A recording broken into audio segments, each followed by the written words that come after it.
Ouais, bonjour tout le monde. C'est ça, c'est moi qui ai pris la charge d'organiser la table.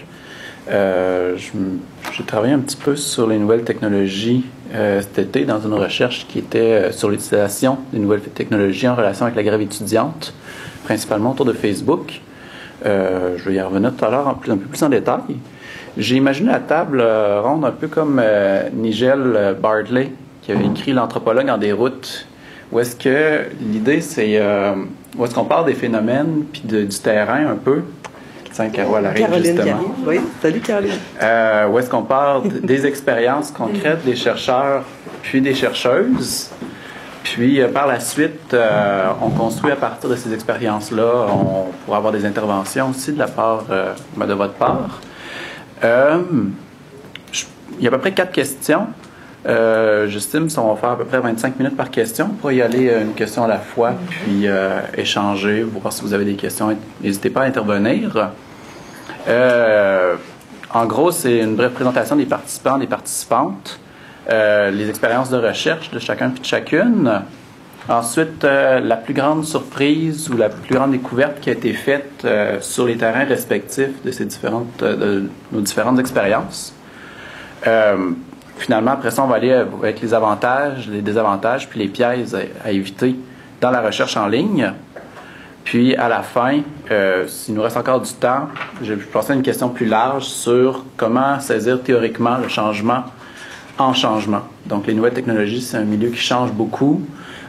Puis, les gens, l'appropriation qu'ils en font change aussi. Puis, comment est-ce qu'on peut ne pas caricaturer ce changement-là? Puis, comment est-ce qu'on peut généraliser les observations qui sont faites dans la recherche en ligne à des phénomènes sociaux plus larges? Donc, ça vous tente, on peut commencer une brève présentation peut-être à ma gauche. Après ça, on intervertira. Pour présentation, j'ai fait, au cours de mon bac, j'ai travaillé sur certains jeux vidéo dans quelques cours, plus particulièrement sur World of Warcraft, qui à l'époque était le plus gros qui a été supplanté, et Second Life.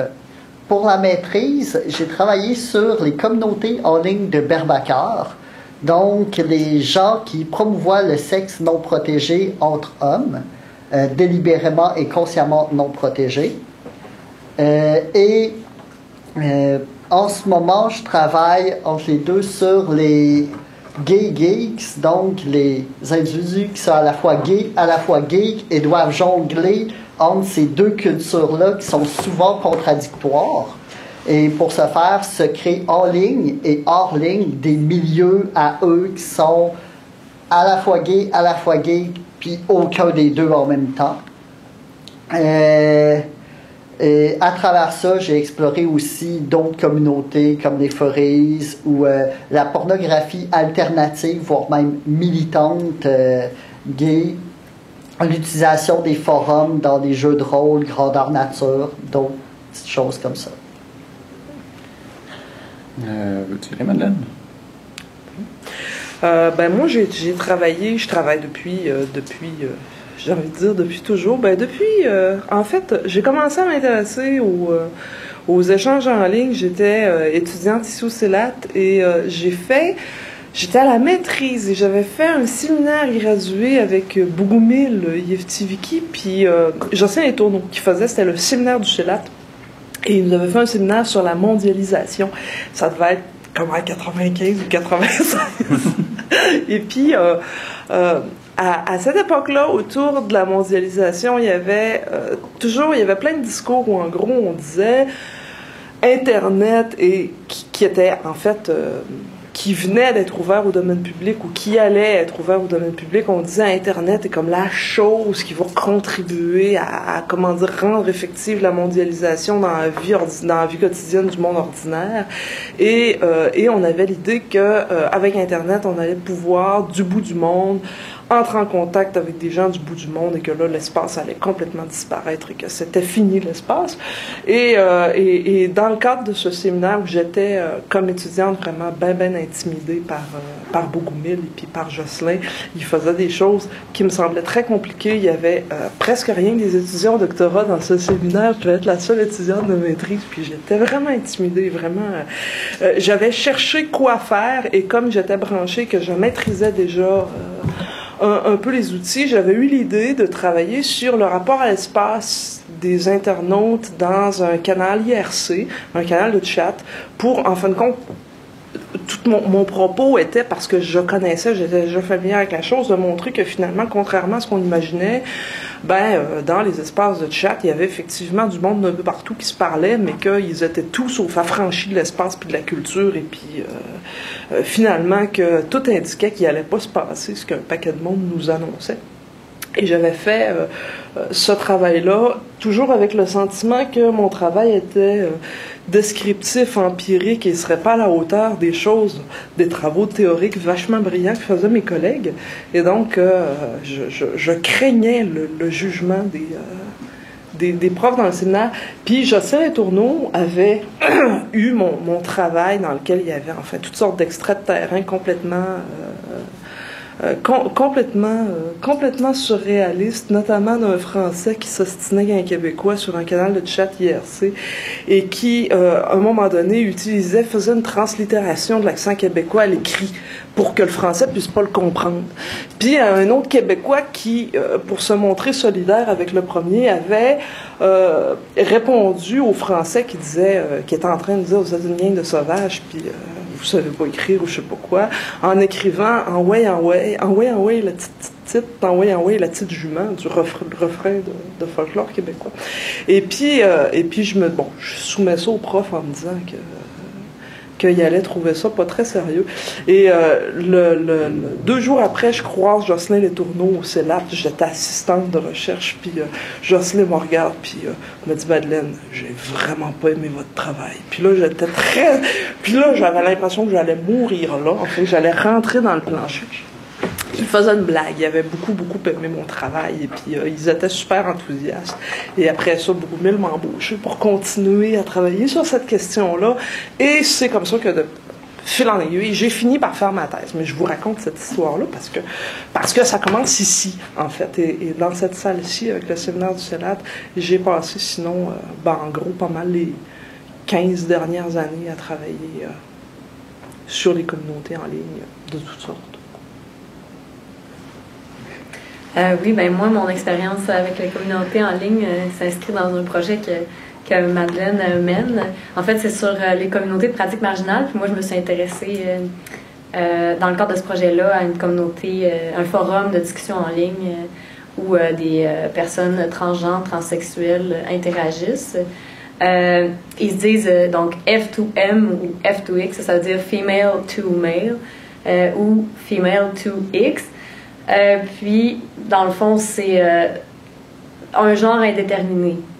Mais ce qui était intéressant, justement, dans cette plateforme-là, c'était de voir interagir les deux groupes.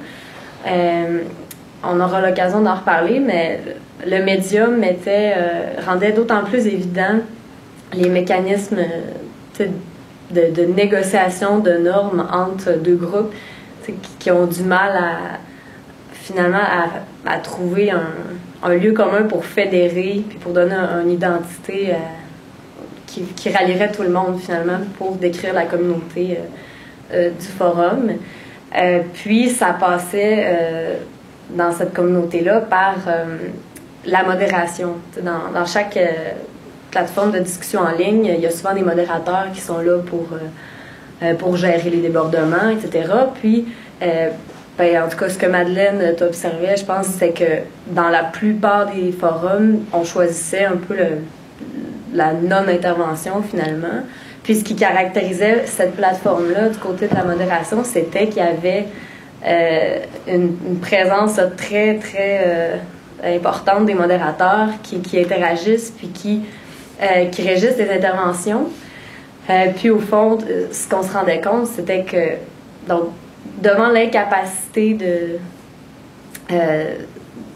finalement d'identifier quel devait être la contenu des échanges, ou les échanges qui portaient sur les débats en ce qui a trait à la transidentité. Donc, l'enjeu, c'était, puisqu'on a des gens sur lesquels leur transidentité s'appuie sur le fait qu'ils veulent quitter leur genre féminin, mais pas pour aller vers le genre masculin, mais pour être non-genrés.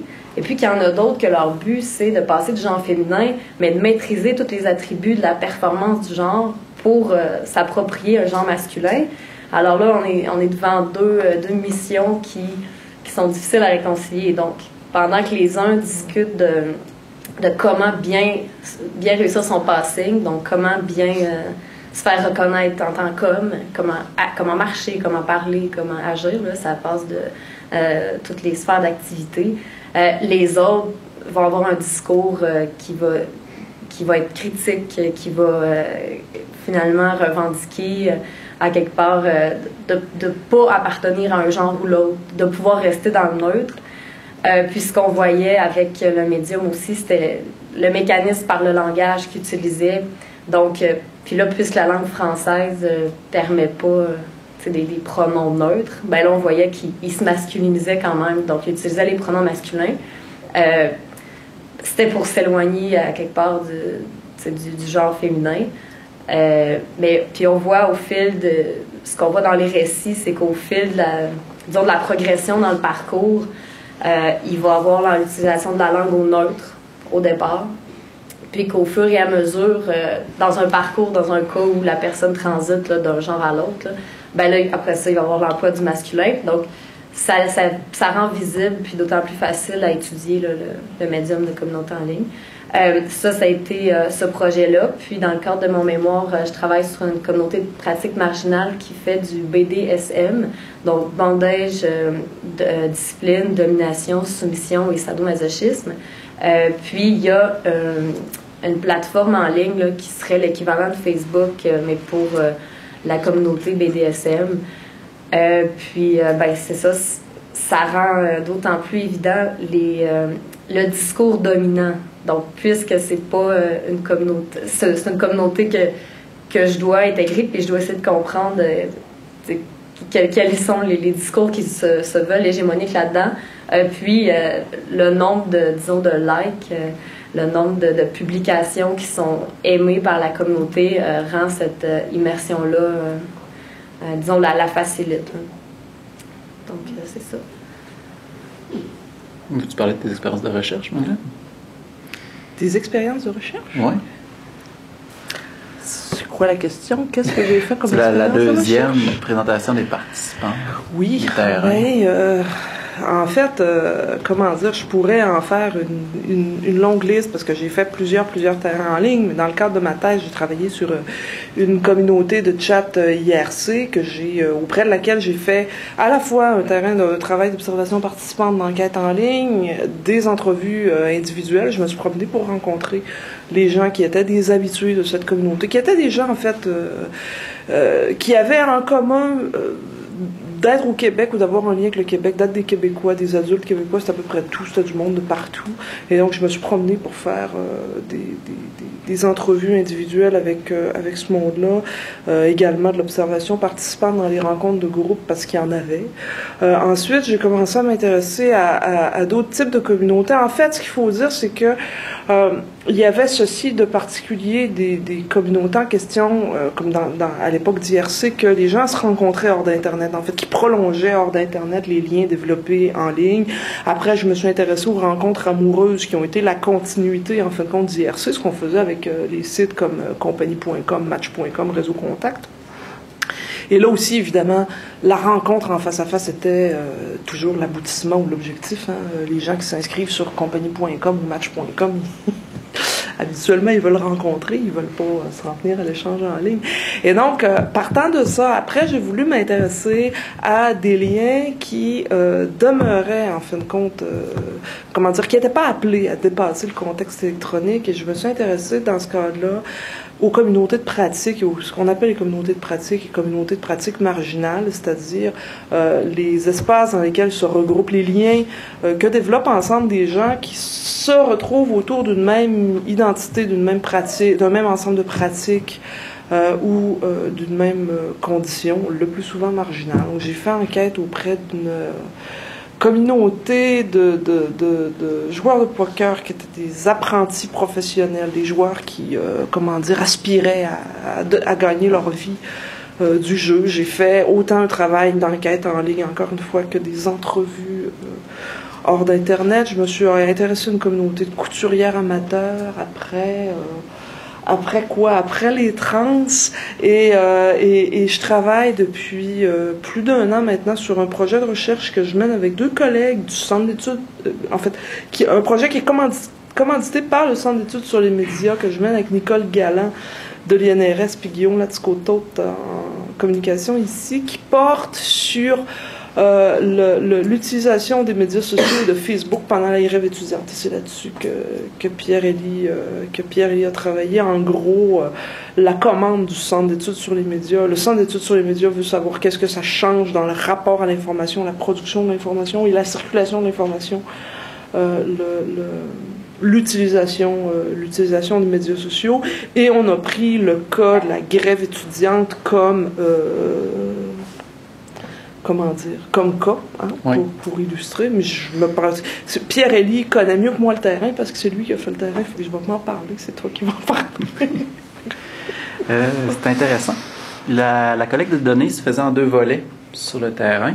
Le premier était des questionnaires semi-dirigés de façon assez traditionnelle, fait que là on abordait quand est-ce que les personnes avaient eu un premier cellulaire, un premier téléphone portable, un premier ordinateur portable aussi, depuis combien de temps ils étaient connectés à Internet, des questions de base pour connaître la familiarité avec les nouvelles technologies de l'information. Ensuite, c'était un deuxième volet qui était par rapport aux lieux de consommation médiatique. Donc, est-ce qu'ils consommaient des journaux papier? Est-ce qu'ils écoutaient la télévision, la radio? Est-ce qu'ils allaient voir des sites Internet? Puis aussi, leur perception de l'objectivité de ces différentes sources-là qui sont offertes pour se renseigner. Évidemment, étant donné que c'est une question politique, c'est intéressant de savoir où est-ce que les gens s'informent puis s'alimentent pour ensuite débattre de la question. Le troisième volet, c'était au niveau de l'implication sociale. Donc, c'était quoi les endroits où est-ce que les gens avaient déjà fait du bénévolat, avaient déjà contribué au niveau monétaire, dans des partis politiques, dans les scouts ou d'autres organismes communautaires. Finalement, c'était quoi leur rapport avec la grève étudiante? S'ils avaient été eux-mêmes en grève, est-ce qu'ils avaient fait des manifestations?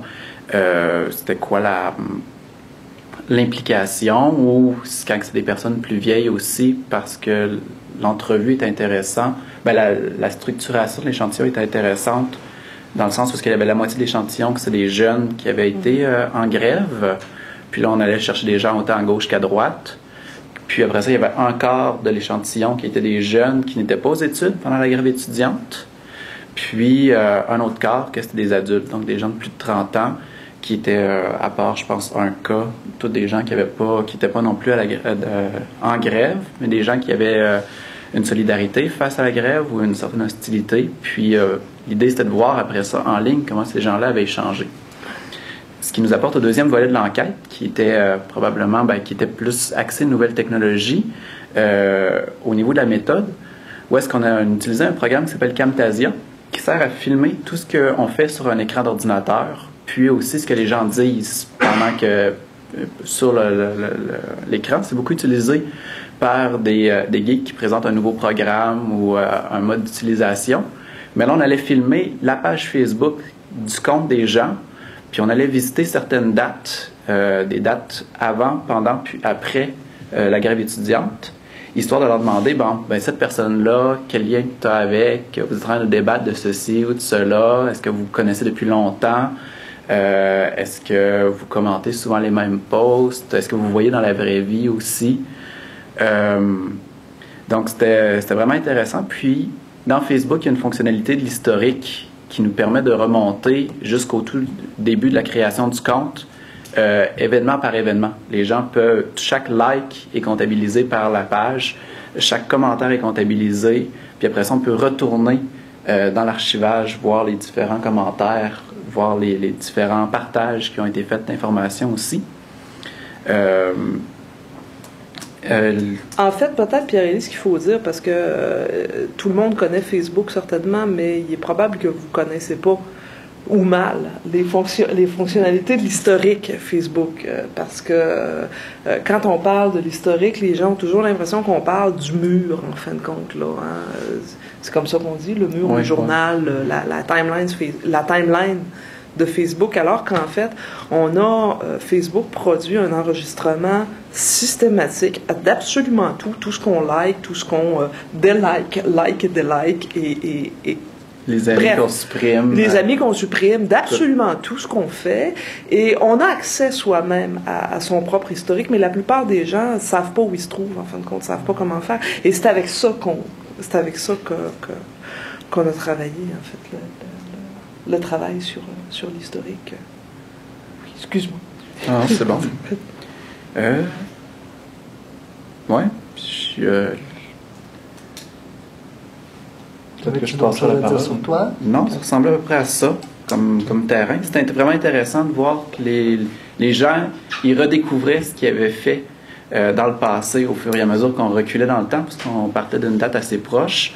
Puis après ça, on reculait en suivant les mêmes dates, soit en septembre, octobre 2013, puis après ça, en retournant en juin 2012, au moment où il y avait le Grand Prix, en retournant en mai, une date générique, une date où est-ce qu'il y avait la loi 78, en avril, en mars, en février, au déclenchement de la grève. Puis après ça, on retournait aussi avant le début de la grève. Puis c'est intéressant de voir les gens qui souhaitent bonne fête, puis ils se souviennent, finalement, ils ont partagé telle image, puis là, ils s'exclament. Puis un des enjeux, d'ailleurs, c'était que le chercheur ou la chercheuse ait la souris dans les mains. Parce que sans ça, la personne, elle commence à vouloir cliquer puis à parcourir son propre historique sur son propre chemin. Puis là, on perd le contrôle de la collecte de données qui peut commencer à s'éterniser. Mais... En fait, peut-être juste une chose qu'il faut rajouter à ce que tu dis, Pierre-Élie. Ce qui est vraiment intéressant dans les entrevues qu'ils ont fait, c'est que quand ils font ça, ils font la visite de l'historique, en fait, avec le répondant. Ils sont à côté du répondant. Le répondant, a priori, souvent les gens acceptent, puis ils savent même pas. En fait, ils n'ont pas une idée claire de ce à quoi on va avoir accès. Ils connaissent mal. C'est pas parce qu'on les trompe, là, c'est juste parce qu'ils savent pas. Et quand ils se trouvent avec l'enquêteur à côté, qui ouvre l'historique, là, eux-mêmes sont surpris de tout ce qu'ils découvrent. Et en fait, on a un enregistrement de ce qui se passe à l'écran, mais de ce qui se dit à côté. C'est ce que permet de faire le logiciel utilisé. Et donc, du coup, on a toutes les exclamations du répondant, qui réagit à ce qu'il redécouvre lui-même dans ses propres archives, hein, parce que souvent les gens se souviennent pas, et c'est ce qu'on comprend en écoutant les entrevues, là, qui redécouvrent eux-mêmes toutes sortes d'affaires, et puis donc on a leur interprétation a posteriori de ce qui se passait là. On va passer à la question 3. Je ne sais pas pourquoi, soudainement, c'est moi qui l'ai. Donc, la question 3 était quelle a été la plus grande surprise ou découverte dans vos études des nouvelles technologies? Je vais te laisser répondre, puisque tu as fini. Commence, on parle l'autre ordre. C'est bon, ça. Moi, un des trucs qui m'a vraiment surpris, c'est le rapport au temps. Ou est-ce que, quand on demande aux gens, est-ce que votre pratique a changé dans les dernières années, dans les 2 dernières années? Bien, premièrement, Facebook a changé dans les 2 dernières années, puis comme structuration par le programme informatique, même la pratique a probablement changé de ce volet-là. Puis souvent, les gens, au moment de s'inscrire sur Facebook, au début, peu d'interaction, ils ajoutent quelques amis, puis éventuellement, bien, ils rajoutent plusieurs amis du secondaire, puis les renouent contacts, puis il y a, dans les 6 premiers mois, souvent un boom d'activité sur Facebook avant que ça se régularise. Puis j'ai même une amie que sa mère se connecte sur Facebook. Puis quand elle a commencé à utiliser le Facebook, elle appelait les gens pour dire « J'ai commenté ton post, tu peux venir me recommenter. » Elle était là en permanence sur la page en attendant que les gens viennent commenter. Puis là, ben, il y avait comment dire, une asynchronie. Fait que là, on voyait que l'interprétation du temps sur Facebook était pas la même avant que ça se régularise. Puis maintenant, ben, elle interagit, il va 1 ou 2 fois par jour, comme à peu près le restant des gens. Mais cet aspect-là, où est-ce qu'il y a certaines personnes qui conçoivent que leur pratique n'a pas changé dans les 2 ou 3 dernières années, où est-ce qu'ils disent que non, c'est resté stable du moment où est-ce que je me suis connecté jusqu'à maintenant. Puis ça me surprend. C'est comme s'il y a une primauté du présent sur le changement de sa propre identité, le changement du monde. En tout cas, ça me semble explicatif. Puis, l'autre notion qui est intéressante, puis que je viens de retrouver aussi dans une autre mémoire, c'est le développer ou d'exercer son esprit critique. Ou est-ce que les gens à gauche comme à droite me disent que c'est important de développer son esprit critique, mais jamais personne qui spécifie c'est quoi. Puis parfois le devoir est plus critique, parfois c'est la presse qui est plus critique, parfois les gens me répètent les lignes mot pour mot de ce que Charest disait pendant la grève étudiante pour soutenir son point. Puis ça, c'est développer un esprit critique puis s'informer sur une question, sans nécessairement diversifier les sources. Fait qu'il y a quelque chose par rapport à... On se fait répéter souvent d'exercer notre esprit critique, mais on n'a pas l'air d'expliquer aux gens de quelle manière que ça se fait. Puis je trouvais ça parlant de le retrouver systématiquement dans les entrevues, alors que les points de vue étaient particulièrement divergents, puis parfois avec une seule source d'information. On va aller surprise et découverte. Oui, en fait, ça rejoint un peu là, la ligne du temps puis le dispositif que vous utilisiez. Moi, ce qui me surprenait et que je trouvais vraiment révélateur des données, c'était quand parce que dans le forum de discussion en ligne où il y avait les trans, il y avait une section parcours où la personne mettait en récit son parcours. Puis là, il y en a qui remontaient jusqu'à leur tendre enfance pour dire, finalement, moi, je suis née dans le mauvais corps. Puis alors que d'autres, y allaient plus d'une vision constructiviste où bon, tu sais, j'ai mon passé de fille, puis j'ai été une fille la première partie de ma vie jusqu'à l'âge de 15 ans, l'adolescence, ou un moment X, où là, je me suis construite une identité de genre, tu sais, où là, j'ai exploré finalement d'autres choses. On se découvre en même temps qu'on se construit. Puis dans cette section-là, ce qui est intéressant, c'est quand finalement, les usagers, ils sont mis à l'épreuve par leur propre récit. Où là, on voit qu'il y a des moments où on a l'impression que la personne est retournée lire son récit depuis le début. Puis là, ça fait 6 mois, par exemple, que la personne est inactive sur le forum, revient, va lire son récit. Et là, son parcours a pris une autre tangente complètement. Par exemple, il y en a, pour prendre un cas plus extrême, qui vont cesser la transition, qui vont pas finalement procéder à la transition, puis qui arrêtent leur parcours là, puis qui disent non, je suis une fille finalement. Et puis là, il y a cette construction de sens, puis cette confrontation des deux versions finalement, puis les procédés qui sont mis en œuvre pour rassembler les pièces du puzzle là, qui apparaissent très éloignées l'une de l'autre, sont intéressantes. T'sais. Il y a des réinterprétations. Quand j'ai dit telle chose à telle époque, c'était parce qu'en fait, j'étais pas bien, j'avais pas assumé ma féminité. On a accès à toutes sortes de discours de construction de sens, mais le dispositif permet vraiment de bien voir ça. Donc, c'est ça qui me surprenait, là, c'était de voir la personne réinterpréter son propre parcours. Puis, cette tentative-là de cohérence, finalement. Alors qu'il y en a d'autres qui semblaient moins confronter les anciennes versions, puis qui allaient d'un trait. Alors, je me demandais si c'était parce qu'il y avait lecture ou pas du début du récit. Mais voilà, c'est ça qui m'avait surprise. On est plus ou moins pogné avec les traces des histoires qu'on se raconte qui restent encore là et qu'on peut retourner lire et qui du coup contraignent les histoires qu'on peut se raconter ultérieurement en fait compte. Ça une surprise et découverte. En fait, moi j'enchaînerais avec ce que dit Caroline parce que si je dois dire la chose qui me semble la plus qui m'est apparue la plus intéressante, la plus étonnante et la plus que je trouve toujours aussi fascinante dans l'utilisation des nouvelles technologies, c'est tout ce que change dans la dynamique sociale, dans les rapports sociaux et certainement en dernière analyse le rapport qu'on a avec sa propre identité, c'est la présence et la persistance des traces de ce qu'on fait finalement, des traces de nos échanges.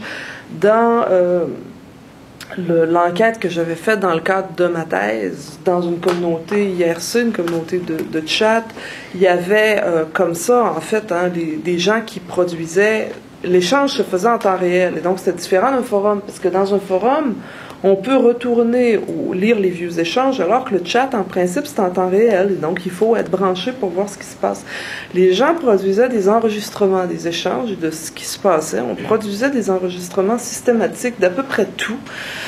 Parce que quand il y avait des conflits et qu'on devait se disputer avec quelqu'un et qu'éventuellement il y avait un opérateur qui allait sanctionner, qui allait dire surveille ton langage, là t'es impoli, on va te bannir, enfin il y avait toutes sortes de sanctions de ce type-là. Mais puis éventuellement les choses dégénéraient à l'occasion, puis que les gens vraiment se disputaient, puis que certains allaient remettre en question le pouvoir des uns et des autres en disant il abuse de son pouvoir, il sanctionne quand il devrait pas. La menace ultime, c'est toujours le recours aux archives. C'est vrai, on produisait des archives et on conservait des archives pour pouvoir montrer ce que les autres avaient dit ou fait et ce qui c'était vraiment. Et dans un cadre où toute la négociation des conflits, du vivre ensemble, en fin de compte, passe par cette idée d'un recours possible aux traces, aux enregistrements. Il y a toujours un enregistrement, il y a toujours quelqu'un quelque part qui a l'enregistrement et on pourra toujours y retourner. C'est vrai à plein de niveaux, à plein d'échelles, vis-à-vis d'à peu près tout ce qu'on fait avec le numérique qui laisse des traces ou qui est susceptible de laisser des traces qui sont susceptibles d'être enregistrées. Après, je trouvais ça dans les échanges, correspondances amoureuses de gens qui s'étaient rencontrés sur des réseaux de rencontres comme compagnie.com ou tout ça, où il y a d'abord ce qui était sur la fiche de l'autre et ce que l'autre a dit dans les courriels. Dans la mise en place des relations puis des rapports de séduction, les gens se racontent toutes sortes d'histoires.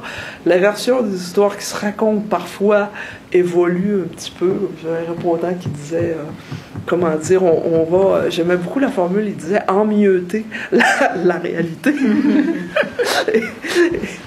Et évidemment, c'est pas comme dans un autre contexte, dans la mesure où ça laisse des traces et dans la mesure où on a plus ou moins conscience et les gens sont plus ou moins conscients de l'existence de ces traces-là et de la possibilité d'y retourner.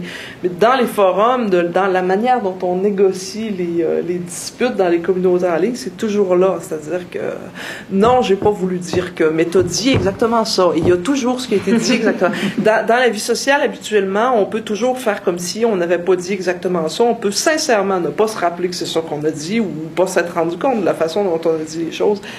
Et là, ben, c'est ça. Il y a les traces, les empreintes qui changent tout. Sinon peut-être, ma plus grande surprise, et qui est une affaire qui finit plus de me surprendre, et là encore une fois à propos des communautés en ligne, c'est la persistance dans le temps et dans la durée, dans un temps long des liens, la manière dont en fait l'échange en ligne et les possibilités qu'offre l'échange en ligne contribuent à vraiment une persistance dans le temps long des liens. Je veux dire, on le voit à l'échelle individuelle, ne serait-ce que dans les utilisations qu'on fait d'une plateforme comme Facebook, où les gens qu'on conserve dans son groupe de contacts Facebook, en fait, on a un maintien du lien qui devient possible et qui se vit sans commune mesure avec ce qui était sans Facebook ou avant Facebook, ou ce qui se passe avec les gens qu'on n'a pas, qu'on conserve pas dans les amitiés Facebook. Mais c'est vrai aussi des liens qui se développent dans Internet, dans ces communautés en ligne. Et là, je peux parler des joueurs de poker, des couturières amateurs, ou peu importe. Et là, évidemment, toute la question, on peut dire, qu'est-ce que c'est le lien? Parce que comment dire, savoir où se trouve l'autre, puis savoir qu'on peut y écrire un mot sur Facebook ou qu'on a son courriel, c'est une chose. Ça veut pas dire que c'est un lien qui compte dans sa vie, puis dans lequel on est affectivement puis effectivement investi. Mais en tout cas, il y a au moins le contact qui demeure et qui, même quand les dispositifs techniques changent, on passe d'une plateforme à l'autre et les liens se déplacent et dur. Moi, j'avais une question pour toi.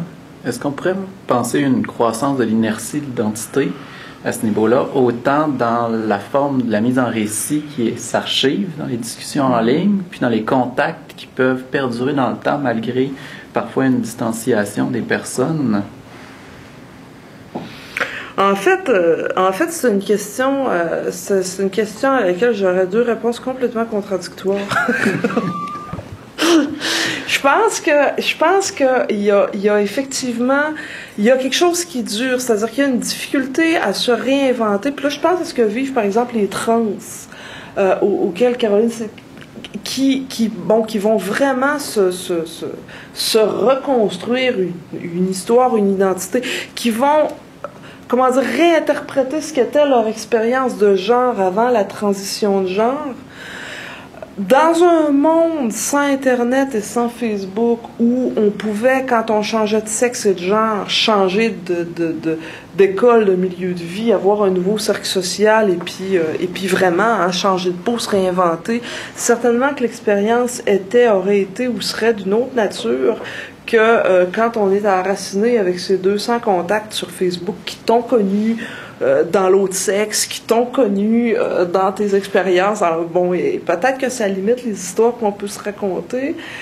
En même temps, il me semble que dans les performances qu'on fait dans les communautés en ligne et dans les usages du numérique, on est beaucoup pris dans le présent et couramment, on fait abstraction des histoires qu'on se racontait. Puis c'est ce que Caroline disait, il y a des gens qui vont tenir le fil de leur histoire sur ce forum, ils ont leur page comme trans, puis ils vont aller périodiquement réécrire, puis sont sans arrêt en train de raconter leur histoire et de la raconter autrement, en fin de compte, en faisant abstraction comme si personne allait à lire le fil au complet pour voir les inconsistances, les incohérences puis d'autres, au contraire, qui travaillent à essayer de faire... Hein, c'est ça que tu dis, Caroline, on essaie de faire une cohérence sur... la cohérence de tous les récits qu'on produit, en fin de compte, il y aurait comme un méta-récit où on serait sans arrêt en train d'essayer d'intégrer les morceaux qui sont là parce que on sait que les autres pourront les lire. Mm-hmm. Puis en même temps, il y a des gens qui en font comme complètement abstraction. Ouais, c'est intéressant. Pour ma part, j'ai comme répondu à la question dans un autre sens où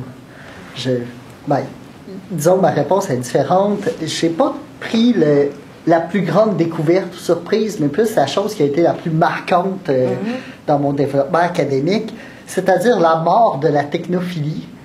La technophilie étant l'idée que Internet va changer le monde, qu'Internet est tellement différent, que c'est global, que ça rejoint les gens de partout sur la planète. Car contrairement, c'est beaucoup plus local qu'on pense, c'est beaucoup plus des milieux fermés. Certes, la communication peut se rendre plus loin, mais c'est pas... Il y a rarement des Chinois qui parlent avec des États-Unis et avec des Français sur les mêmes forums, librement. Il y a des contraintes. Les contraintes qui sont hors ligne de langue et tout ça sont encore là. Donc, c'est surprenamment local. La technophilie, c'est aussi l'idée que sur Internet, on est tellement libre, on peut être qui on veut, on peut se réinventer, on peut s'exprimer librement aussi, sans censure. C'est la démocratisation de l'information et tout est libre. C'est pas complètement faux, comme on disait, ça peut aider pour se créer, mais aussi que l'humain reste le même, que les gens ne mentent pas sur Internet compulsivement. Il y a une mise en scène de soi Il y a une présentation de soi, mais tout comme il y a une présentation et une mise en scène de soi hors ligne, chaque fois qu'on se présente, qu'on arrive dans un milieu. Il y a le jugement extérieur, en ligne comme hors ligne. Les normes de comportement s'appliquent en ligne comme hors ligne. On ne peut pas dire n'importe quoi. Il y a de la censure, il y a des modérateurs pour enlever, il y a des règles. Donc, c'est pas un monde où tout est parfait et tout est beau. Et la façon que cette découverte m'était arrivée, c'est, je pense, c'est la deuxième fois que je rencontrais Madeleine, c'était la première fois, et j'ai dit quelque chose de hyper technophile parce qu'à l'époque, j'étais tellement vive des nouvelles technologies. Et elle m'a ramassé. Je ne sais pas ce que tu as dit. Je me rappelle plus trop ce que j'ai dit, mais elle m'a remis, puis j'étais partie traumatique finalement. Elle était bien gentille, mais c'est moi qui étais. Oh mon Dieu, elle détruit mon monde, puis elle ne sait pas. Désolé. C'est un communion, toujours. Mais je le vis bien, cette mort bouleversante de la technophilie. Puis c'est ça. Donc, cette découverte étant que, justement, Internet n'est pas aussi utopique qu'on peut en parler dans la culture populaire. Je te laisse passer à la question 4 ou... Oui. Ben, quand je réfléchissais aux questions, j'ai posé une couple de questions à Madeleine, puis elle me faisait remarquer que quand on utilise les nouvelles technologies, on peut les utiliser comme outil d'enquête. On peut aussi utiliser Internet comme un bassin de données pour ramasser des informations sur des choses qui n'ont pas rien du tout à voir avec les nouvelles technologies à proprement dit. D'un autre côté, on peut utiliser hors d'Internet des pratiques qui ont lieu en ligne. On peut aller étudier en ligne ces mêmes pratiques-là, puis on peut utiliser on peut étudier des phénomènes aussi qui arrivent à cause d'Internet à l'extérieur, dans le monde réel, si on veut. Alors que même si j'aime pas beaucoup l'opposition réelle-virtuelle. Puis je me demandais, quand on fait de l'étude en ligne, c'était quoi les avantages, les inconvénients, puis les pièges qui pouvaient être associés à différentes approches, soit des enquêtes de face à face par rapport au monde en ligne, soit des enquêtes en ligne en tant que telles. Puis je me demandais, qu'est-ce que vous aviez à dire sur ce sujet-là? Veux-tu y aller ou... Ben, moi, j'ai séparé la question en 3, les avantages et désavantages et les pièges complètement séparément parce que c'est comme trop de choses à dire. Les avantages, et je suis pas mal sûr que tout le monde va être d'accord, le copier-coller, c'est tellement de fun. Tu fais des entrevues, tu prends des forums, puis tu peux juste copier-coller. Ta collecte de données est faite. C'est merveilleux. C'est le plus gros avantage. Donc, les verbatims et tout ça. Là. Deuxième, travailler en pyjama l'hiver pour avoir à sortir, c'est toujours cool aussi. On le dit peu, mais c'est le fun. Et dernier avantage, c'est quoi qu'il y a là-bas? Ouais. Travailler sur jouer aux jeux vidéo ou chatter toute la journée, c'est vraiment cool. Mais ça vient aussi avec le problème de jouer aux jeux vidéo et chatter toute la journée, c'est pas tout le temps le fun. On n'a pas tout le temps le goût de jouer, puis devoir jouer parce que c'est notre maîtrise, devoir aller sur un chat quand on n'a pas le goût, on a d'autres choses à faire, mais il faut aller tous les jours, surtout quand c'est quelque chose que ça change rapidement, puis qu'il y a de la censure, fait qu'il y a des choses qui disparaissent, il faut être là constamment, ça prend beaucoup de temps. Fait qu'autant ça peut être le fun que négatif, celle-là. Voulez-vous qu'on fasse un tour d'avantage ou je suis tout seul à avoir toutes ces parties? Hein? Bon, Ça va être super. OK, ben, je vais... tu peux continuer. OK, parce que je vais parler longtemps. Mais c'est correct. On va ton heure de gloire. Ouais. Les désavantages que j'ai vus, c'est d'abord la dépendance à la technologie. que quand toute ta recherche est en ligne, ton ordi plante, t'es 2 semaines plus d'ordi parce qu'il est en réparation ou toutes tes données étaient là-dessus. Ça s'applique pas juste aux recherches en ligne. Maintenant, n'importe qui, quand son ordi plante, tu peux perdre ta maîtrise au complet. Mais quand toutes tes données sont là-dessus, quand tu as besoin de tes codes, de tes contacts, on est très, très dépendant aux ordi. Et pas juste n'importe quel ordi. Quand on étudie sur des jeux vidéo, il faut un bon ordi qui va être rapide, qui va avoir des bons graphiques, parce que si tu lags, tu vas être poche, puis les autres vont pas vouloir jouer avec toi, et ils vont pas faire d'entrevue.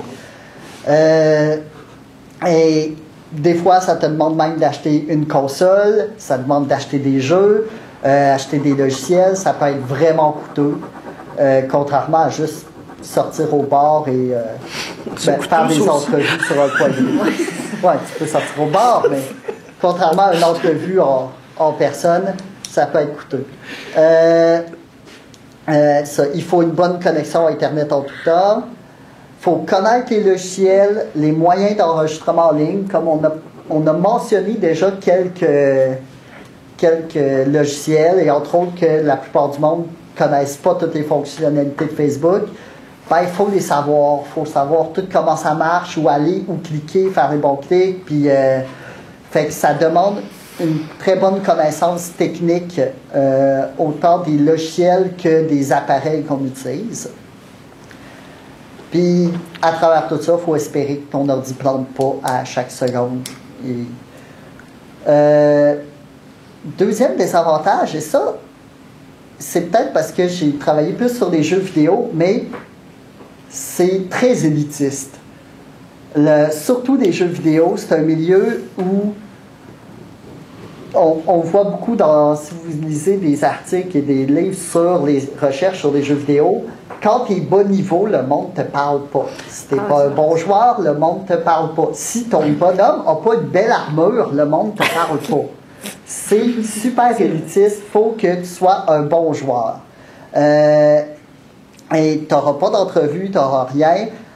Et même si tu réussis à pogner du monde, leur parler, les répondants font tout le temps un petit codage, des questions par-ci par-là pour voir est-ce que tu t'y connais assez pour que je te parle, sinon c'est que tu n'es comme pas mûr encore.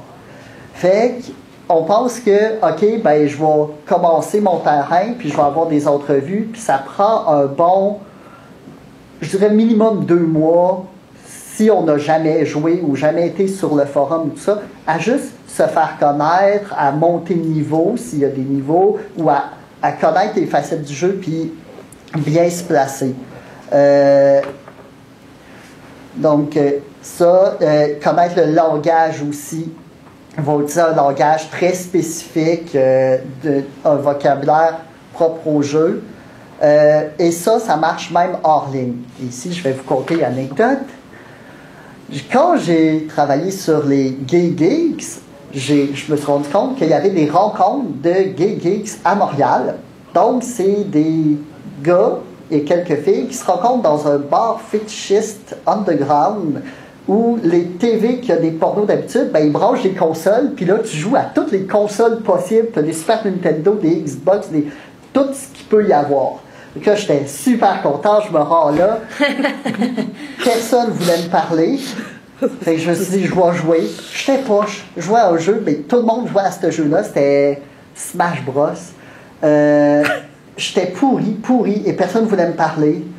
Finalement, je me suis mis à Wii, et j'ai gagné la coupe de la soirée de Wii. Et à partir de ce moment-là, le monde me parlait, puis il faisait des entrevues, puis j'avais plus de problème. Parce que j'avais gagné la coupe de Wii, et j'avais démontré que j'étais un bon joueur. Mais tant que j'étais poche, aucun moyen. Fait que la même chose se produit dans les communautés en ligne, pas juste les jeux vidéo. Un chatroom, une chambre de clavardage, quand on sera, il ne faut pas s'attendre que le monde va venir te parler. Ils vont, et ça, Madeleine le met assez évident dans son livre. Ça. Qu'on a au début, c'est du monde qui crouse, puis du monde qui viennent te parler plus pour coucher que d'autres choses. Et dans d'autres... Ça te prend un moment que le monde allume que oui, tu es régulier, tu es connecté à tous les jours, ça prend du temps et des fois il y a des rites de passage même à prendre qu'ils attendent que ça soit 2 semaines, 2 mois ou que tu aies parlé à telle personne qui est comme le filtre. Fait que ça peut prendre vraiment du temps, c'est élitiste ou devrais-je dire difficile d'approche. Donc, c'est un désavantage ou une difficulté qui est assez importante, mais qu'on ne s'attend pas nécessairement. À ça se rattachent les protections, on va dire, communautaires. Donc, les communautés, plus ils sont extrêmes ou déviantes ou underground, cachées, plus ils vont être durs à trouver. Il y a les protections qui sont les mêmes que hors ligne. Donc, leur vocabulaire, ils vont se donner un nom particulier que le monde extérieur ne va pas savoir. Donc, tu as beau les chercher sur Google, tu as beau chercher partout, il te faut le nom particulier pour les trouver. Après ça, des fois, ça demande d'avoir un profil, de t'inscrire sur leur groupe. En tant que chercheur, c'est pas tout le temps ce qui est désiré. Les Berbakers, j'ai été chanceux, ils ont changé leur politique pendant que je faisais ma maîtrise, mais au début, il fallait se créer un profil pour avoir accès à quelconque information. Et c'était pas un petit profil de juste ton nom et ton âge. C'était 2 pages de questions allant de nom, âge à les préférences sexuelles, sa proximité avec la pratique du berbacking. Il y avait quasiment des questions philosophiques. Là. Ben, il y avait des questions philosophiques. Donc, c'est des fois assez complexe juste d'avoir accès. C'est pas trop pire. Eux autres, c'était juste faire un profil et mettre une photo. Mais des fois, il faut que tu sois accepté par les modérateurs. Il faut que tu passes un bon... des filtres et des barrières. Donc ça. Et dernier désavantage qu'on a mentionné plusieurs fois, c'est la censure. Les choses disparaissent. La censure peut être vraiment pratique si tu es souvent là. Tu peux justement te rendre compte de pourquoi les choses disparaissent, comment ils disparaissent, c'est porteur de sens, ça t'aide beaucoup dans ta recherche. Mais si tu n'étais pas là, puis la chose a disparu, puis c'était la chose que tu avais besoin, ben c'est disparu. Parce qu'il y avait une injure dedans, puis c'est fait. Et à ça, il y a la mutabilité, ça rentre dans les pièges, la mutabilité, le changement, donc pas juste des choses de censure, mais ça m'est arrivé de « Oh wow, je trouve un blog d'un Berbaker qui explique toutes ses affaires, puis c'est vraiment bon! » Puis 3 jours plus tard, il l'avait ôté, puis toute l'information avait disparu, puis j'avais pas eu le temps de la sauvegarder ou de la copier à quelque part. Fait que les choses disparaissent, puis tu peux mettre des liens et tout ça. Ça mène des fois à rien, ça comprend même les articles scientifiques et tout qui disparaissent. Fait que j'arrêterai là. Non, mais je trouve que c'était assez pas mal. Oui, je peux y aller. Avec les avantages, c'est d'avoir la possibilité de faire une enquête longitudinale, mais sur le coup, tu sais, quand ça fait 5 ans qu'une personne fréquente le forum, puis tu as son parcours pendant 5 ans, tu as accès à des données que tu n'aurais pas accès. Fait que c'est ça, ça te donne un éventail de données vraiment intéressantes. Ouais, ensuite, de voir en temps réel qu'est-ce qui se passe, d'avoir accès à ton terrain souvent. Puis, ce que le dispositif rend plus évident, donc que ce soit par rapport à la hiérarchie, par exemple, les personnes qui interviennent plus, ou les personnes qui sont les plus suivies, ben là, c'est des mesures qui sont presque objectives, là, qui permettent de le rendre visible. Ouais, il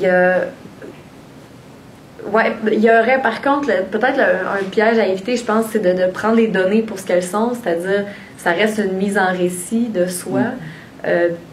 Puis donc, de voir, oui, il y a ce qui est dit, il y a tout ce qui n'est pas dit, puis on n'a pas la personne en face de nous pour voir les hésitations, l'inconfort qu'une entrevue permettrait. Fait que de ne pas oublier que quand même les données sont sont un artefact qui est produit par la personne, puis c'est ce qu'elle veut bien en dire.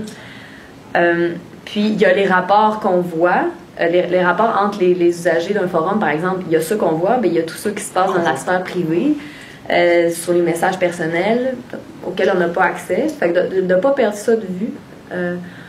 Fait que, ouais, de prendre les données pour ce qu'elles sont. Sinon, ouais, peut-être que je vous laisserai continuer. Moi, j'en ai pas beaucoup, mais peut-être au niveau des avantages, j'ai l'impression que c'est la fin de la rareté des données sur plusieurs terrains, où est-ce qu'on peut commencer à ramasser. Sur Facebook, c'est possible de télécharger son profil, l'ensemble des interventions qu'il y a eu. Nous, quand on a fait, quand on a fait l'enquête sur le CEM, puis l'utilisation de Facebook en ligne, Madeleine et ses deux collègues ont refusé de télécharger ça, parce qu'après ça, c'est tombé dans le piège de comment est-ce qu'on fait pour analyser cette quantité colossale d'informations de chacun des profils, puis de les comparer les uns avec les autres.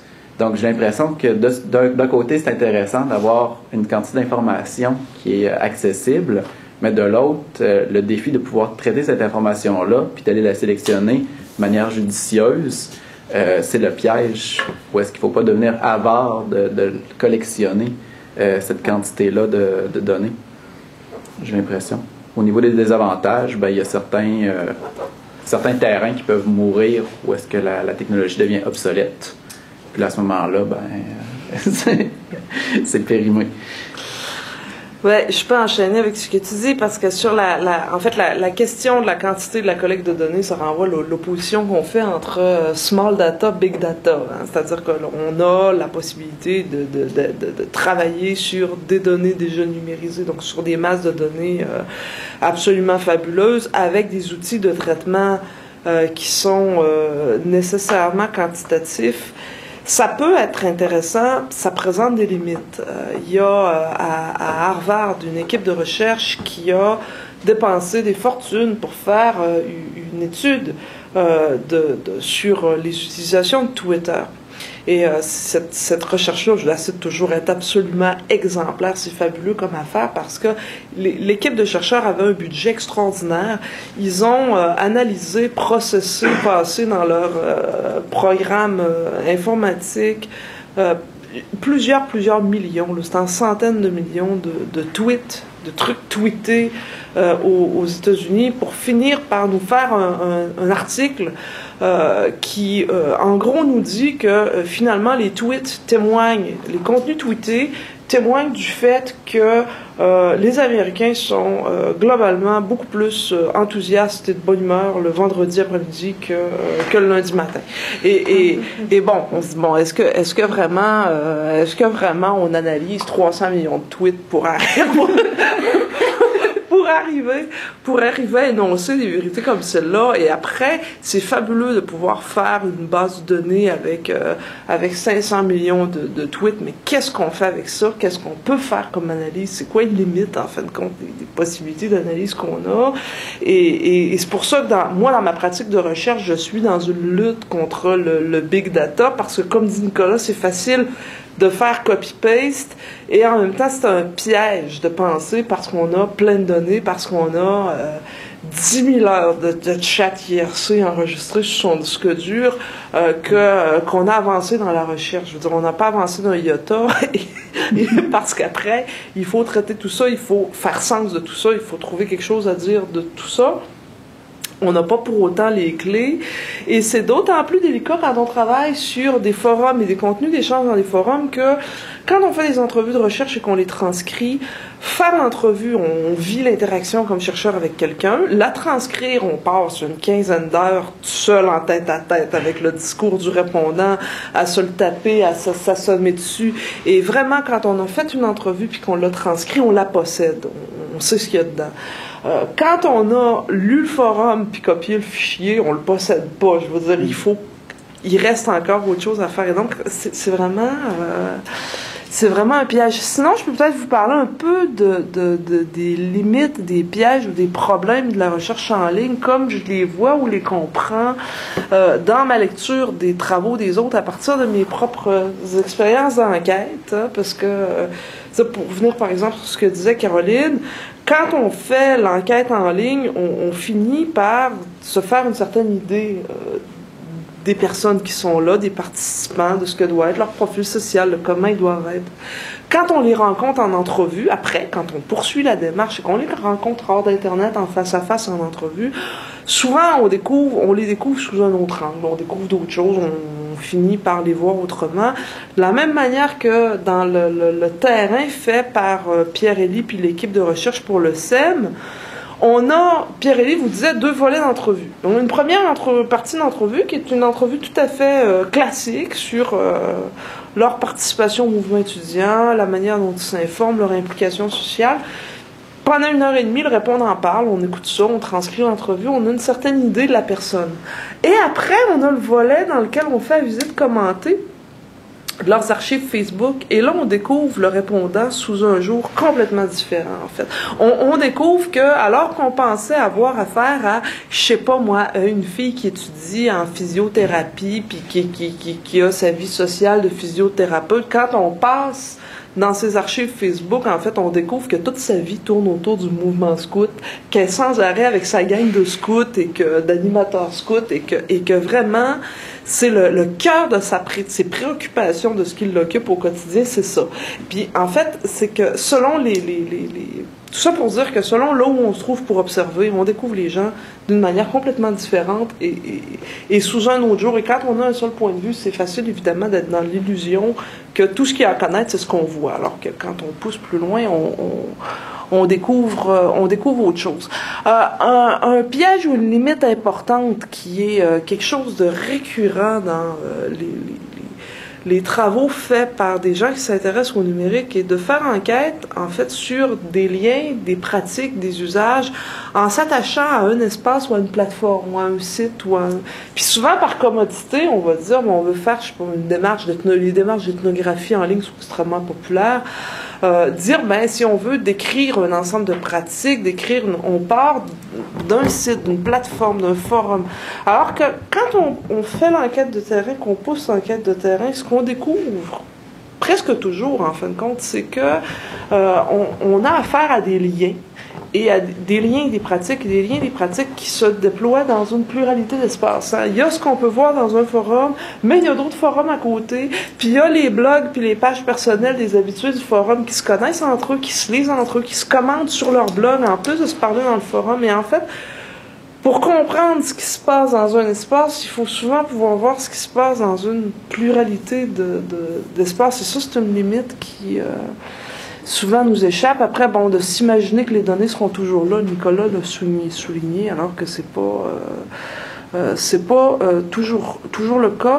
Un autre piège à éviter, en fait, c'est de tenir pour acquis que tout est dans les traces. Hein? Ce qu'on peut trouver dans les traces, ce qu'il y a sur le forum, par exemple, ce qu'on peut lire, les traces des échanges a posteriori, et d'ignorer ce qui est en jeu dans le temps réel. Et là, je peux vous donner un exemple de ça à travers ce que j'ai fait dans un forum de joueurs de poker, une communauté de joueurs de poker. En fait, on lit les fils de discussion dans un forum de discussion, par exemple. Et là, on a des fils qui sont classés par thème. Et il y a des discussions qui, évidemment, se poursuivent, se prolongent dans le temps, parce que à un moment donné, il y a 3-4 qui ont échangé sur une question, ça a duré sur 24 heures, puis le fil de discussion tombe mort, il se passe plus rien, mais après, quelqu'un va de nouveau... contribuer, intervenir dans le même fil de discussion des semaines plus tard, puis des fois on réactive des vieux fils de discussion, et donc il y a vraiment, comment dire, quand on lit ça a posteriori mis à plat, il y aurait tout un travail à faire pour essayer de voir qu'est-ce qui se joue quand dans le temps. Dans la pluralité des espaces que fréquentent les mêmes personnes et dans lesquels se déploient les mêmes liens, par exemple à travers plusieurs fils de discussion sur un forum, mais là chez mes joueurs de poker, ce qui était rigolo, c'est qu'il y avait 2 forums, en fait, il y a 2 sites, 2 plateformes, 2 forums, il y a les mêmes personnes sur les 2 sites, et évidemment, ce qui se passe dans un fil de discussion est pas sans rapport avec ce qui se passe au même moment dans d'autres fils de discussion. Il y a une synchronie, en fait, donc il y a un impact de la synchronie, et que, évidemment, quand on travaille a posteriori sur les traces, on voit pas les effets ou les enjeux de cette synchronie-là. Le fait que, par exemple, 3 joueurs de poker sont en train de s'engueuler vertement dans un fil de discussion de l'un des 2 forums, et ce qui se passe là, en fin de compte, c'est-à-dire que les gens fréquentent ces espaces d'une certaine manière. Pour les joueurs de poker, la plupart s'y branchent de façon très régulière, et donc ils suivent la vie de la communauté, des échanges, en fin de compte, en temps réel. Que 3 s'engueulent à une place dans un fil de discussion d'un des forums, ça se sent dans tous les autres fils de discussion des 2 forums, et pas uniquement. Et donc, évidemment, quand on travaille a posteriori, uniquement sur les traces, c'est intéressant, mais il nous manque une dimension qui est absolument essentielle puis structurante pour les gens qui participent, qui produisent ces contenus-là. Et ça, bien évidemment, c'est très facile de le perdre de vue. Quand on pousse l'analyse, souvent, on se rend compte qu'il y a des allusions, des références à des trucs qu'on connaît pas, et donc on se dit il y a quelque chose qui manque, il y a un...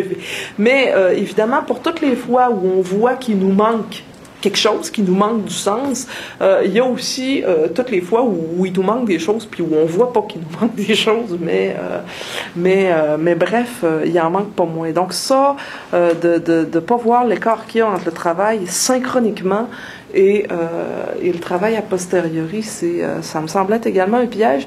Alors, un autre piège, c'est de tenir pour acquis que les gens font avec la technique ça pourquoi elle a été conçue. C'est moins courant maintenant. Ça l'était beaucoup au début des années 2000, quand les gens commençaient à s'intéresser aux usages du numérique.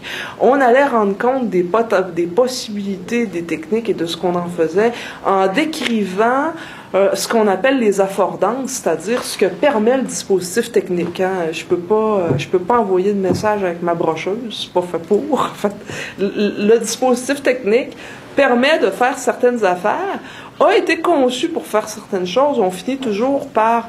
Les usages dépassent toujours, en fin de compte, c'est-à-dire les affordances, ça limite ce qu'on peut faire, ça détermine en partie, jamais complètement. On finit toujours par faire des choses pour lesquelles les techniques avaient absolument pas été prévues et qui sont parfois, en fait, qu'on peut pas imaginer.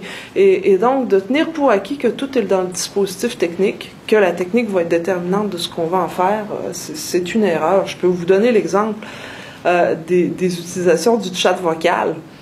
Qui est assez rigolote. Quand on travaillait sur le chat à l'écrit, on se disait, ben, quand à mesure que la technologie se développe, on aura la vidéo, on aura le son, et ce sera différent. Et que va devenir le chat parce qu'on disait l'écrit, c'est quelque chose de très intime. Est-ce que ce sera différent quand on passera au chat vocal? On n'est jamais passé au chat vocal, et puis ça pose des questions en fin de compte, parce qu'aujourd'hui on pourrait, je veux dire, tout Facebook pourrait être entièrement fait de voix, il n'y aurait pas trop de limites techniques à ça, on n'en est pas là.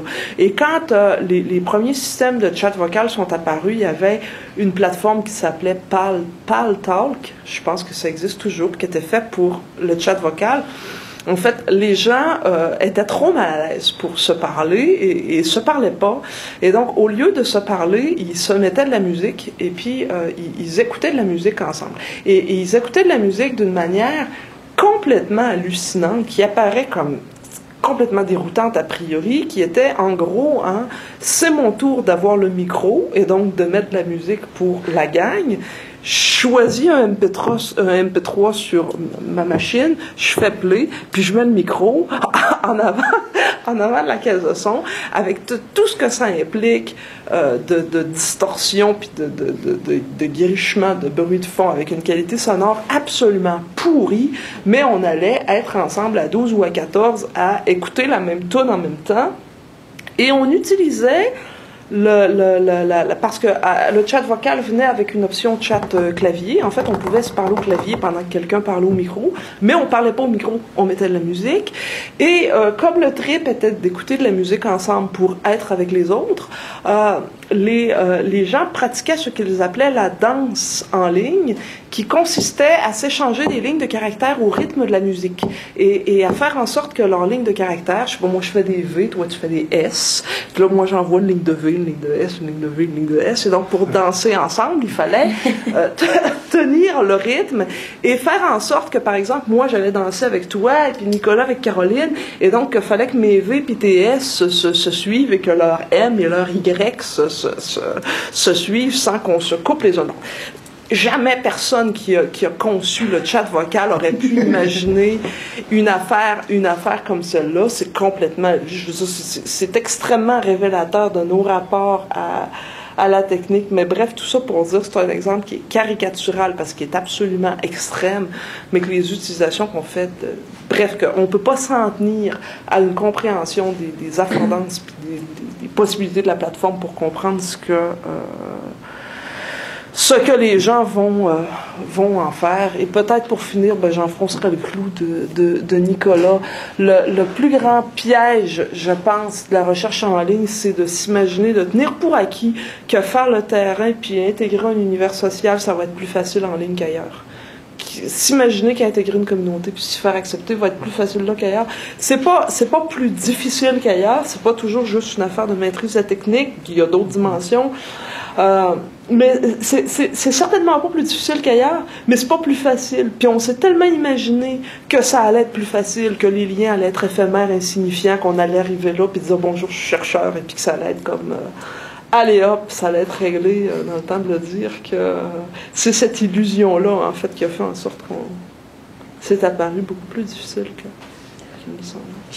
J'ai noté deux choses que je rajouterais. D'abord, dans les avantages, quand Pierre-Élie parlait de l'abondance des données, ça fait aussi une accessibilité pour des sujets qui n'étaient pas accessibles, comme justement les trans, tout ce qui est déviance, qui est quelque chose que c'est tellement de grandes, ou c'est du monde qui sont tellement éparses par-ci, par-là, que sans Internet, il n'y avait pas de rassembleur, tandis que là, on se retrouve avec des communautés d'anorexiques, des communautés de nommer n'importe quoi, je suis pas mal sûr qu'il l'a. Y compris la chose la plus weird que vous pouvez nommer. Il y a de tout et c'est accessible aux chercheurs. Donc, toutes les études de la déviance, c'est merveilleux. La deuxième chose est que l'étude est multimédia. Donc, on se ramasse que on parle beaucoup des textes et du copier-coller, mais il y a plus que ça. Le monde s'envoie des images, s'envoie des liens, s'envoie des vidéos, s'envoie les émoticônes, puis tout. Donc, les logiciels sont juste le traitement, l'analyse des données qu'on fait n'est pas tout le temps approprié, ou dans un mémoire de maîtrise, tu peux pas mettre le vidéo que la personne avait, parce qu'on a encore papier, puis il va falloir changer sûrement la manière dont on présente les données, parce que là, il y a tout dans les données. Il n'y a pas juste d'écrit, il y a tout. Donc, je ne sais pas si vous voulez rajouter là-dessus ou ça, mais c'était mes deux commentaires. Il nous reste combien de temps? Il nous reste peut-être une vingtaine de minutes jusqu'à maintenant. Puis, ce que je me demandais, c'est est-ce qu'on passe sur la généralisation des résultats, ou est-ce que vous avez des questions à poser jusqu'à maintenant? On peut faire question avant. Ou des commentaires. Des commentaires, des expériences à partager. Moi, vous travaillez tous sur les nouvelles technologies, c'est votre objet, c'est pas un outil pour étudier autre chose. Mais je me demandais si vous étiez posé la question, disons c'est un exemple que je me souviens au temps d'un colloque, il y avait une séance justement sur l'usage des nouvelles technologies, puis une femme étudiait les humoristes qui sont en tournée aux États-Unis, puis l'avantage c'est que maintenant avec les téléphones intelligents, Google Maps, on peut donner rendez-vous à un humoriste, en tout cas notre informateur, dans une ville qu'aucun des deux connaît, puis on peut trouver Starbucks grâce à Google Maps, puis bon, il y a toutes sortes de potentialité comme ça, mais je me demandais, est-ce que ça enlève pas quelque chose à l'expérience du terrain, le fait qu'on ne puisse plus vraiment se perdre quelque part dans le monde. Je sais pas, par exemple, dans une manifestation étudiante, le fait que là, c'est facile d'être une foule de plusieurs dizaines de milliers de personnes, tu peux quand même trouver des gens que tu peux rencontrer assez facilement avec les téléphones, avec les nouvelles technologies. C'est quand même... Ça donne des possibilités qui sont exceptionnelles, mais est-ce qu'il n'y a pas quelque chose qui se perd avec ça? Sans être nostalgique ou sans être...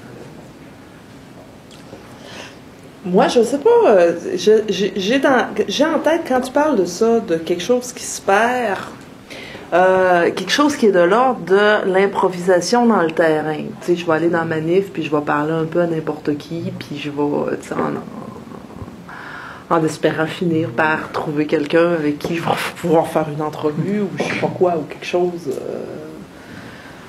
de cet ordre-là. Je suis pas sûre que ce soit vraiment différent en ligne.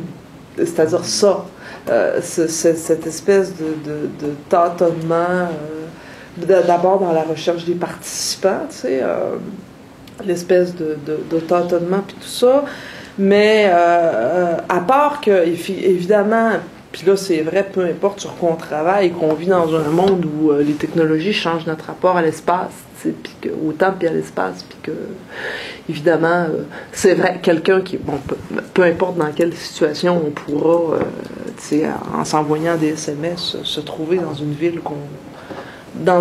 qu'on connaît pas, mais le contact, tu sais, l'altérité du rapport du chercheur au terrain qui est en face de gens qui sont potentiellement bien différents de lui, à bien des plans, qui sont méfiants, réticents, parce que les gens sont le plus souvent méfiants et réticents vis-à-vis des démarches de recherche. T'es qui, toi, puis qu'est-ce que tu veux m'étudier, puis pour qui tu te prends pour t'imaginer que tu peux dire quelque chose de ma vie, puis enfin... Puis les malaises qui viennent avec sont... je sais pas dans quelle mesure c'est différent, mais sinon de dire que oui, ben tu sais, les nouvelles technologies changent quelque chose de notre rapport au temps et à l'espace, puis que tu peux te promener dans une ville que tu connais pas avec Google Maps GPS dans le fond de tes poches, qui là ouais, on risque moins de se perdre quand même. Moi en tout cas, moi je me perds tout le temps quand même si j'ai un téléphone. Ça m'aide un peu, mais ça a l'air que la technologie est pas encore à mon niveau. Mais l'humain s'adapte aux technologies qu'il y a, à tout ce qui l'entoure. Là, à dire, est-ce que quelque chose se perd, je dirais non. Est-ce que des choses changent? Oui. Un bon exemple qu'on peut utiliser, on parle tout le temps de nouvelles technologies, mais les nouvelles technologies sont juste des technologies récentes.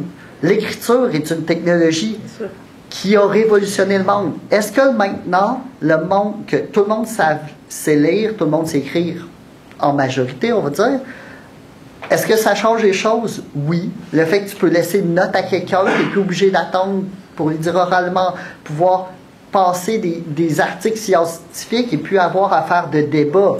Oui, les débats se perdent, mais on peut faire des débats par écrit. Donc, il y a beaucoup de transformations qui viennent de là. Mais je reviens à l'humain reste l'humain, puis les choses vont rester quand même ce qui sont. Et quand ces technologies-là changent, deviennent obsolètes, sont remplacées, tout ça, l'humain s'adapte juste à d'autres choses. Puis quand le téléphone, il brise, ben, la personne va sortir sa vieille carte en papier puis se retrouver avec ça pareil. Ou demander à quelqu'un du coin. C'était une remarque et puis une question qui peut s'appliquer à tous. Bah déjà, merci beaucoup parce que je trouve ça super intéressant d'avoir des terrains très très diversifiés. Et puis les questions similaires, c'était super riche. Et je trouve ce qui est intéressant, c'est quand on ne travaille pas sur une nouvelle technologie, on a cette vision un peu classique de penser qu'il y a une frontière assez imperméable entre les moments d'usage des technologies et puis les moments de non-usage. Et je trouve que là, vous avez bien montré tous que non, il y a des liens, il y a des influences, que ce soit les rapports à la sphère privée, le but des usages, une rencontre à la fin. Pierre-Élise a parlé de la frontière réelle virtuelle qui ne t'allait pas. Et puis Nicolas aussi, le fait de la reproduction des codes d'extérieur de la vie réelle, entre guillemets, dans le monde virtuel, entre guillemets, et comment il faut passer par tous ces usages des codes pour accéder au terrain. Je trouve ce qui est intéressant, c'est que ça rappelle la nécessité aussi de mettre en perspective ce qui est fait dans le monde virtuel, entre guillemets, avec des interviews, des rencontres réelles des gens qui nous passent à côté. Et des fois, c'est ce qui est fait par des gens qui, dans certains colloques ou présentations, on montre très vite des choses qui sont faites sur Internet ou d'autres, et on ne met pas forcément beaucoup en perspective.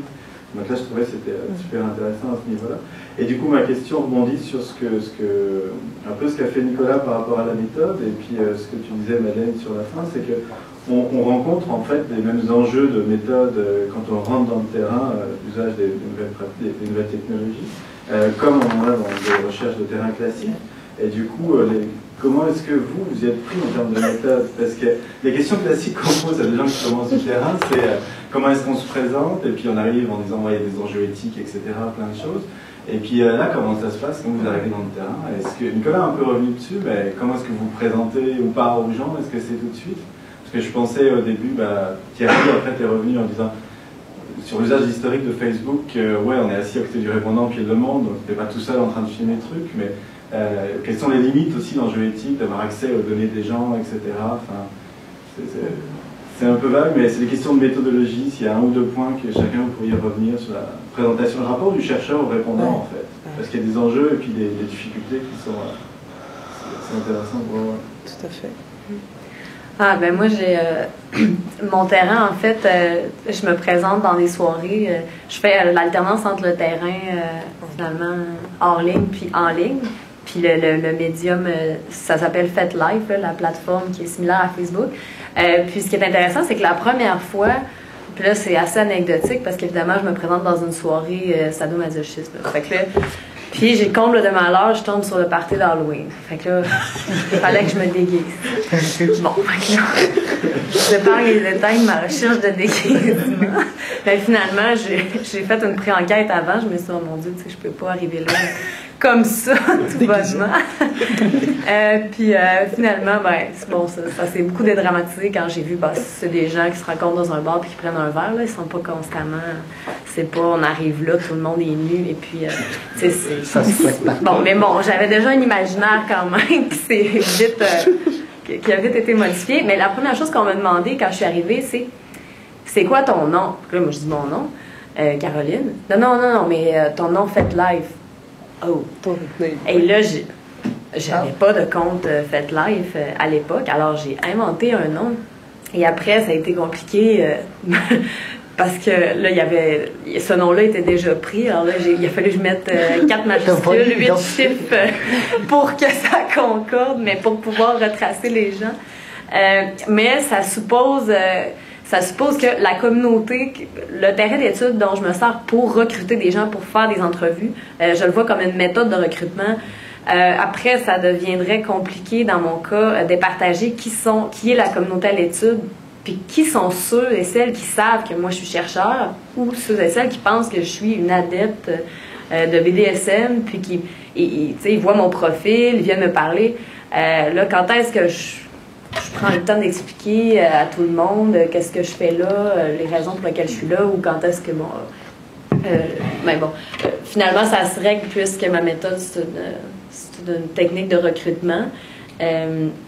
Mais il y a l'avantage aussi que la communauté en ligne me sert beaucoup pour cerner c'est qui la population à l'étude dans la ville de Québec. Il y a des groupes assez clairs. Puis on a l'âge, l'orientation, ce que la personne recherche. Alors, c'est des données auxquelles je n'ai pas accès d'emblée quand je me présente dans une soirée. Puis ça me permet de cibler plus facilement. Ah, OK, ben cette personne-là, ça pourrait être quelqu'un qui correspond là, au type de répondant que je cherche. Fait que, ouais, côté méthodologique, il y a ça. Ouais. Je ne sais pas si vous voulez commencer. Ouais, moi, je dirais en fait, j'ai toujours, dans toutes mes enquêtes, on n'en sort pas, c'est-à-dire qu'il faut se présenter comme chercheur. On peut pas se présenter comme ça, comme un participant, comme un autre, puis après, parce que sinon les gens ont l'impression de s'être fait duper. Et donc, je me suis toujours, sur toutes les plateformes sur lesquelles j'ai travaillé, je me suis toujours présentée avec un profil comme chercheur, en fait, en disant... je travaille sur ceci, et puis bon. Là où il y a dans la communauté de couturières amateurs où je fais vraiment, un travail d'observation participante parce que je fais moi-même de la couture et puis j'interviens, je fais des interventions qui ont à voir avec le contenu même de ce qu'elles font là. Et donc, même si sur mon profil, j'ai plusieurs profils, il y a plusieurs plateformes, c'est toujours écrit que je suis chercheur en sciences sociales et que je ceci, cela. Bon, par moment, celles qui je dis celles parce que des femmes ou presque, qui échangent avec moi dans des posts, des discussions sur des projets de couture, ben là, par moment, on est dans le contenu, puis elles perdent de vue que, c'est-à-dire, s'ils ne sont pas allés voir mon profil et que les autres ne leur ont pas dit que j'étais chercheur, elles peuvent... en plus que là, toi aussi, tu n'es pas que chercheur, tu es couturière. C'est ça. Et donc, je fais vraiment un travail d'observation participante, mais c'était vrai aussi de la communauté IRC dans laquelle j'avais fait ma thèse, puisque j'ai été là tellement longtemps que tout le monde savait que j'étais là pour faire une recherche, mais comme n'importe quel chercheur sur le terrain qui est là localement pendant très longtemps, ben je suis là pour faire une recherche, mais ça n'empêche pas que je sois là, puis que c'est à moi qu'on parle, et puis que, et donc du coup, ben, à un moment donné, les nouveaux qui arrivent finissent par ignorent, en fait, tant qu'on est là comme chercheur, il faut leur apprendre a posteriori. Mais dans tous les cas, ça a toujours été relativement difficile, c'est-à-dire qu'a priori, chez les joueurs de poker, chez les bonjour, je suis chercheur, je m'intéresse et puis vraiment, là, chez les joueurs de poker, ça a été la totale. Ils sont allés voir combien d'argent j'avais du CRSH pour me talonner de questions, à quoi ça sert, qu'est-ce que tu fais, puis c'est sûr, tu comprends rien à rien, comme tous les chercheurs qui parlent du jeu puis du poker, puis c'est trop compliqué, puis tu dois être trop bête pour... dans tous les cas, les gens sont méfiants. Ils sont méfiants. En fin de compte, je comprends. C'est tout à fait légitime. On est dans une position de pouvoir. On tient un discours pour énoncer la vérité de leur pratique. Et puis, ils ont potentiellement aucune envie de ça.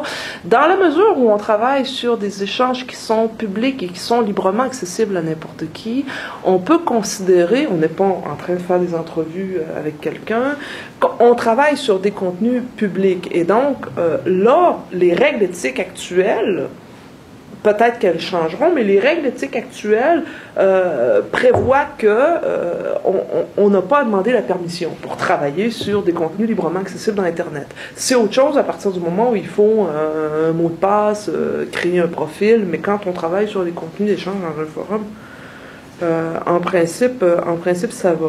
Ceci dit, dans mes enquêtes, le travail sur les échanges en ligne, c'est toujours une étape préalable à ce qui vient après, qui est de rencontrer les gens en face à face pour faire des entrevues. Et donc, idéalement, je veux toujours qu'ils finissent par accepter quelque chose de ma présence et de ma démarche. Autrement, ils vont systématiquement refuser de me rencontrer pour des entrevues. Et c'est comme sur n'importe quel terrain, ça vient avec le temps. Mais ça, en fait, il y a une chose qu'il faut signaler, c'est que je me suis couramment, ça a été le cas chez les joueurs de poker, appliqué c'est-à-dire sans nécessairement participer, rendre ma présence d'observatrice visible, pour qu'ils sachent, pour qu'ils puissent prendre la mesure du temps que j'y consacrais, et de à quel point j'étais là, et de à quel point je les suivais, pour qu'ils finissent par, prendre ma démarche un peu plus au sérieux et éventuellement être prêts à me parler. C'est-à-dire quand ils savent que j'ai vraiment passé un nombre important d'heures à les suivre, je peux comprendre quelque chose de ce qu'ils font puis de ce qu'ils racontent, ils sont plus enclins à me parler. Et chez les joueurs de poker, c'était vraiment un problème parce que je suis pas joueur, je connaissais le jeu un peu, j'ai fini par connaître mieux, mais bon, et c'est des gens qui, au plan social, socio-économique, sont plus loin de moi. Je veux dire, c'est des jeunes hommes de 18, 19, 20 ans, 21 ans, qu'est-ce que je peux avoir à intervenir dans leur conversation. Et c'était, j'ai mis beaucoup de temps à essayer de trouver une posture qui allait convenir, c'est-à-dire comment rendre visible ma présence d'observatrice quand j'ai rien sur quoi m'agripper pour participer. Et ça a fini par devenir comme un running gag entre eux et moi, en fait, où j'ai entrepris de saisir chaque fois qu'il était question de quelque chose où là, on me reconnaîtrait une légitimité à prendre la parole ou à parler. Déjà, chaque fois qu'il parlait de moi, de ma recherche, je me mêlais d'intervenir. À chaque fois qu'il était question de n'importe quoi concernant l'université, c'est quoi la procédure d'admission pour, je sais pas, moi, faire un bac en histoire à Laval, ben là, je sais que si j'interviens, on va me reconnaître une légitimité à je sais des choses quand là, je peux parler. Et donc, à chaque fois que je voyais, comment dire, une corde à attraper, je l'attrapais pour manifester, rendre visible ma présence d'observatrice en temps réel.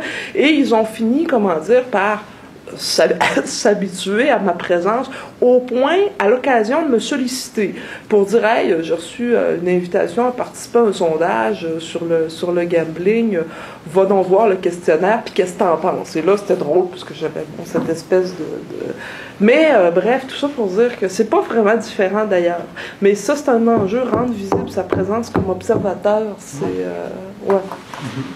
Tu peux pas juste être assis dans un coin comme on peut faire hors ligne où le monde va te voir parce que tu es dans la pièce. Là, même si tu es dans la pièce, si tu n'écris pas, tu es invisible. Ben, il y a ton nom des fois dans le bas, mais il ne te voit pas. C'est ça. Puis tu pourrais être branché sans être vraiment là et sans être vraiment attentif et sans vraiment suivre ce qui se passe. Et c'est sûr que pour que des gens acceptent ta présence, te prennent au sérieux la démarche, ben là, il faut rendre visible, en fin de compte, ce qu'on fait. Ouais.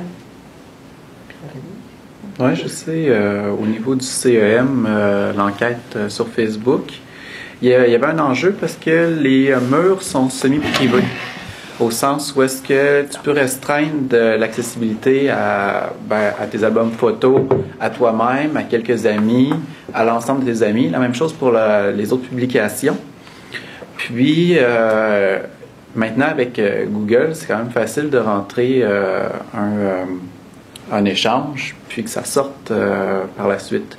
Donc, on a assuré une stricte confidentialité, où est-ce qu'on ne fait même pas de présentation, ne serait-ce que d'un fragment de l'entrevue.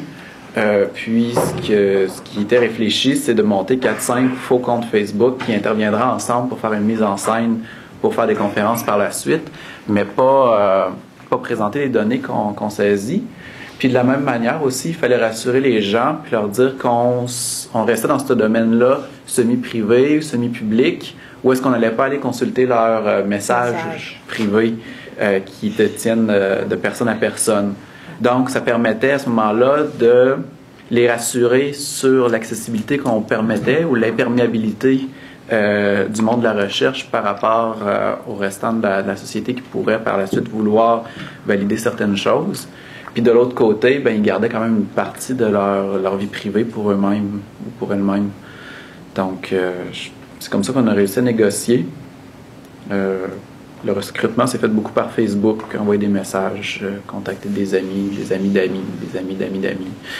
Puis, les personnes, c'est particulier. Les gens de gauche étaient beaucoup plus promptes à se manifester. Au début, on avait, dans le titre, évidemment, on avait inscrit que c'était une recherche sur l'utilisation des nouvelles technologies pendant la grève étudiante. Ça a pris une semaine, puis on l'a coupé ça parce qu'il n'y avait que des gens qui avaient participé à la grève étudiante qui se sentaient concernés. Puis après ça, on l'a réarticulé comme l'utilisation des nouvelles technologies dans des contextes d'effervescence politique. Puis le cas de la grève étudiante servait à ce moment-là de cas type pour mener notre enquête. Donc déjà là, ça permettait de rejoindre plus de gens, mais ça restait que c'est comme si les gens qui avaient soutenu le mouvement de grève étaient généralement plus disposés à donner de leur temps ou moins occupés, mais pour une raison ou une autre, c'était beaucoup plus facile de recruter ces gens-là, à tel point qu'on faisait des efforts considérables pour aller chercher des gens qui défendaient l'autre position, là. D'autant plus que dans le monde étudiant, ben, c'est quand même une marge qui défendait les positions des carrés verts. Ça, c'est aussi à prendre en compte. Oui, oui. Et ce qu'il faut dire, c'est qu'on leur avait pas fait ça facile parce qu'on avait fait, des quotas. On a fait un échantillonnage par quota pour cette enquête et on a dit, on veut 30 répondants qui étaient étudiants, 30 qui étaient... Combien qui n'étaient pas étudiants, on veut tant de carrés verts, on veut tant d'hommes, tant de femmes, on veut des carrés verts à droite étudiants. Et ce sont les enquêteurs. ce sont les enquêteurs qui ont dû arriver à remplir les quotas du recrutement et donc qui, à un moment donné, s'arrachaient un peu les cheveux en disant il n'y a pas quelqu'un qui peut m'aider à trouver une fille carré vert à droite qui est étudiante. Oui.